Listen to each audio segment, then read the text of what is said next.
Hello there and welcome. I'm Michael Hailey, the pastor at New Day Church in Brandon, Florida. Thank you for joining me today. I want to speak to you about how to communicate your way to better relationships. You think that might be helpful? Because we're in relationships every day, aren't we? Romantic relationships, non-romantic relationships like our friends and co-workers, people that we just do life with. And how many of you also know that there will be those people that we relate to? Because there's a difference in me saying those people and those people. We all have some of those people in our life. And it makes life tougher sometimes because it presents communication problems. We will have challenges in this area at least once in a while. Would you agree? So today, here's what I want to do. I want to give you some communication tips, some principles, if you will, that will enrich and strengthen your relationships. Now, first of all, listen to these words from James chapter 1. He says this, "My dear brothers and sisters, take note of this. Everyone should be quick to listen, slow to speak, and slow to become angry." Now, let's look at those three things and think about communication principles that will help make all of our relationships better. The first one is this. Good communication in your relationships involves the way you listen. The way you listen. James says here in those verses I read, we should all be quick to listen. And he says that because he knows that all too often we're not that way. Like when someone asks, "How are you doing?" We are socially programmed to hear what response? We're socially programmed to hear the response, "Oh, I'm fine," right? So when I come up to you and say, "How are you doing?" I'm thinking in my mind, you're going to say, "Oh, I'm fine," no matter if you're fine or not, right? But what if we were to respond to that question? If someone came and said, "How are you doing?" What if I were to respond with, "Oh, I'm fine, but..." Too late. Because before I can finish that phrase, that other person is most likely already talking about him or herself, or they've begun talking about someone else. That's just how human beings have become, how we've become socialized in that area. Have you found that to be true as well? James would plead, don't do that. Stop, take a breath, and just listen to that other person. Just listen. Because did you know that people today, they're not looking for eloquent and persuasive and captivating speakers nearly as much as they are looking for someone to just listen to them. And a great starting place for us as listeners is to just start paying attention. We ought to practice paying better attention. And if you don't believe that might be an issue for you or for others, just take a look around the next time you're eating out in a restaurant. What you will most likely see are a number of tables where people are sitting there with their heads buried in their cell phones, while the others at the table are sitting there just being ignored. Have you noticed that? And it may have been your table. The Eagles got it right in their song Hotel California when they said, "We are prisoners here of our own device." And in many cases, that's accurate. So let me ask you this. When is the last time you really looked full in the face of a friend or family member, a loved one, and you listened such that you could observe what made their eyes light up? That's good listening. You listened so that you could observe what made their face beam with joy or their shoulders sag in defeat. When is the last time you really heard what someone else was saying? Because you can hear, but not hear. Does that make sense? So when is the last time you really heard what another person was trying to say? Because hearing a person's words, that doesn't always mean we are hearing what they have to say. Let me give you an illustration. I learned all about this several years ago on a road trip with my wife. So we're cruising down the interstate, and she is in the passenger side, and without really looking up, she says, "Honey, are you doing okay?" And I said, "Yes, I am." And I'm driving where I'm going. You know, I'm a typical male on the interstate. And then she asked a few minutes later, "Well, are you thirsty?" I said, Nope, not thirsty." And then finally she said, well, do you need to stop for a restroom break? I said, no, baby, I'm good. Everything's fine.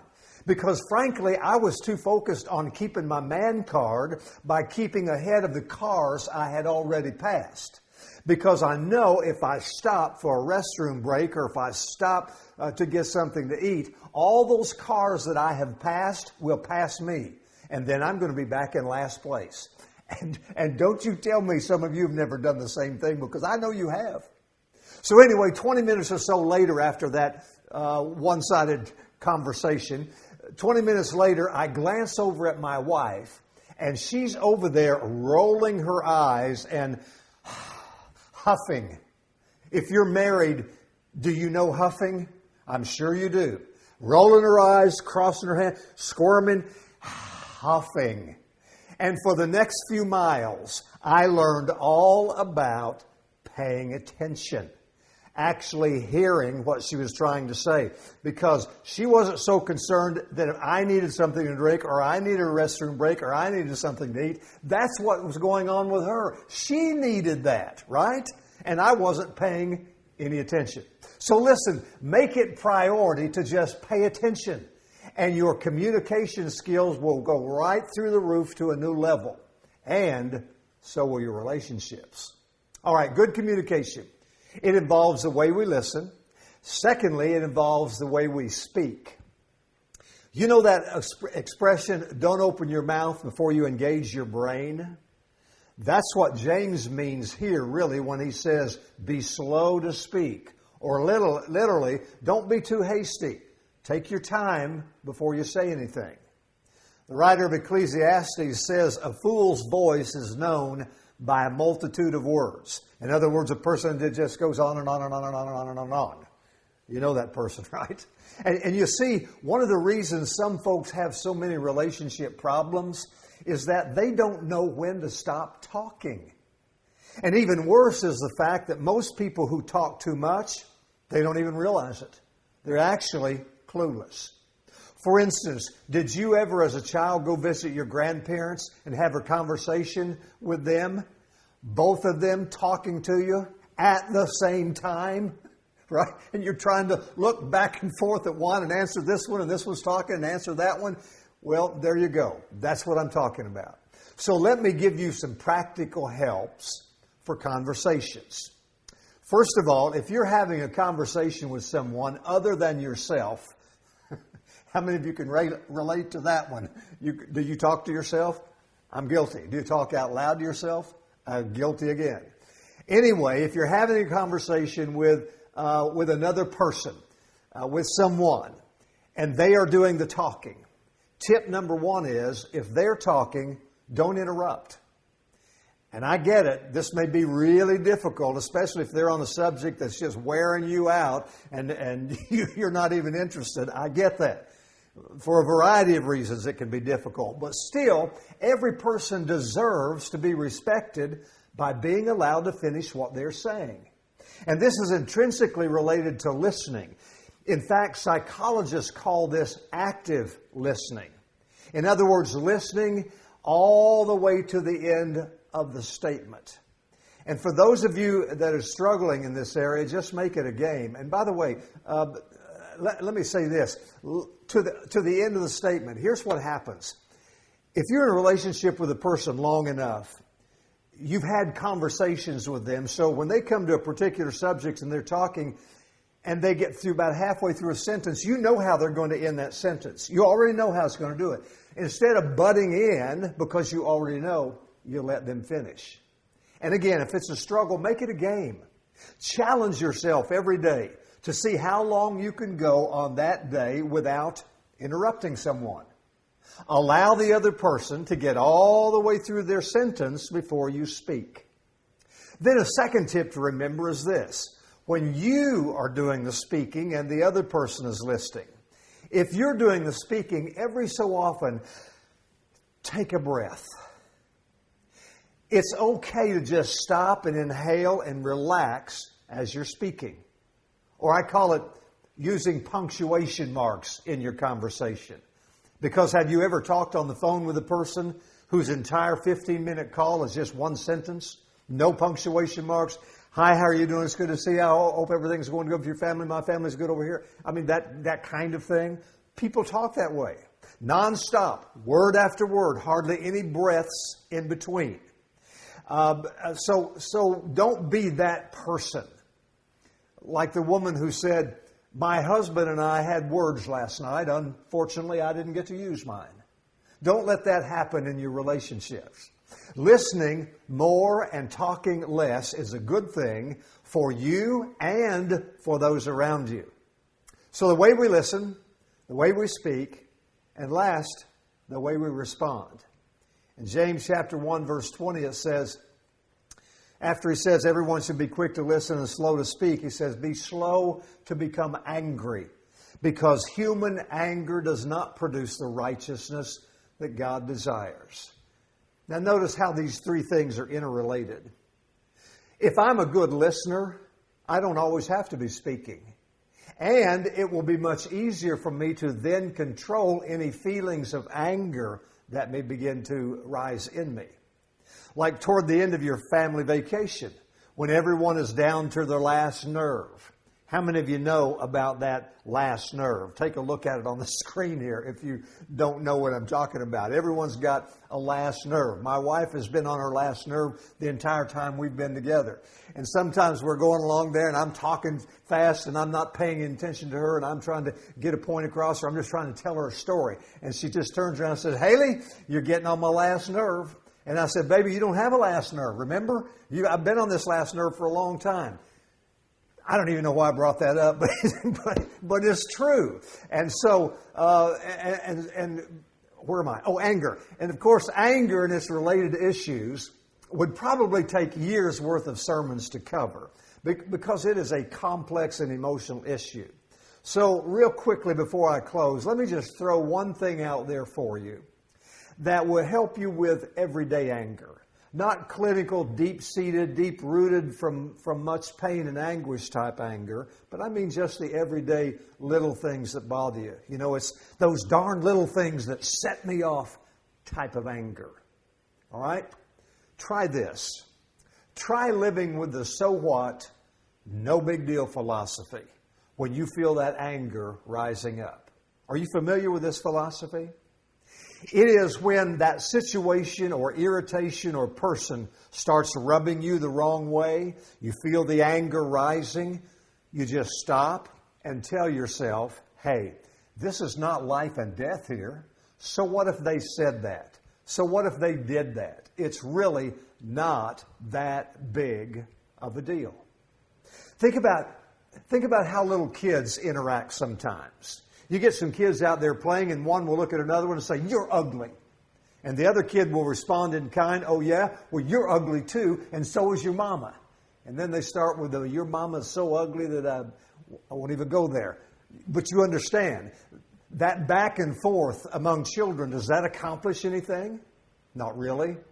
Does it matter? Again, not really. But you see, such is the way of an immature child. Yes? James is saying here, don't be immature. Don't act like a child. When you're driving and you get flipped off, should you flip that driver off in return? Well, yes, I should. No, you shouldn't. You practice the so what, no big deal philosophy, right? Because listen, when it's all said and done, most of the things we get angry about on a daily basis don't really matter.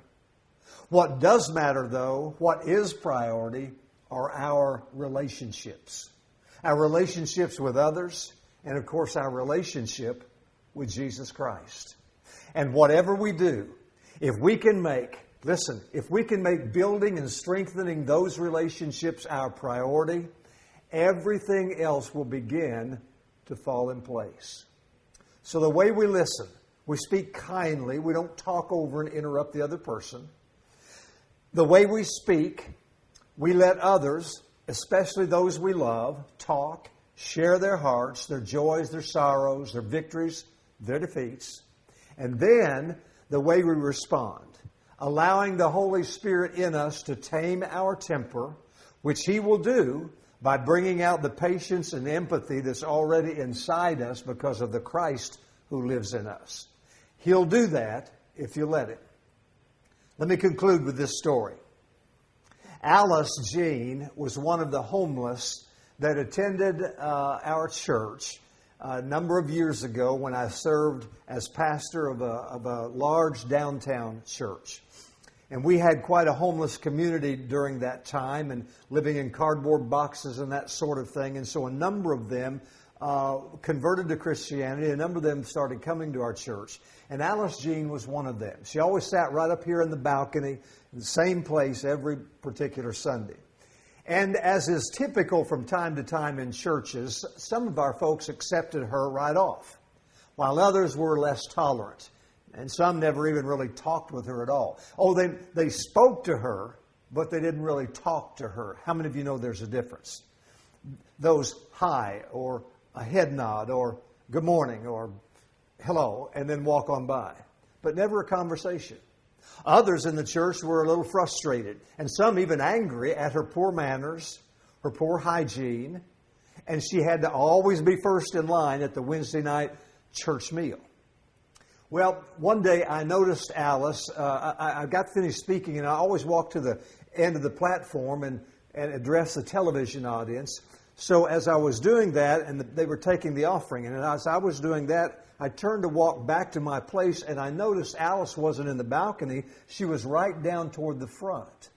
And so I was preaching a series on how to love one another. Seeing Alice there just sort of triggered something with me, so I invited her to come. And we had 7 steps or so that came up to the platform, and so I just walked down about halfway and sat down on the steps. And I said, Alice, would you come and sit with me for a moment? I'd like to talk with you. And she was so excited. Oh, yes, sir, Dr. Hailey. I'll be right there. And she came running up there and just plopped down next to me, and everybody, some kind of laughed a little bit, and some thought, what's going on here? And others were a little uncomfortable, I could see in their faces.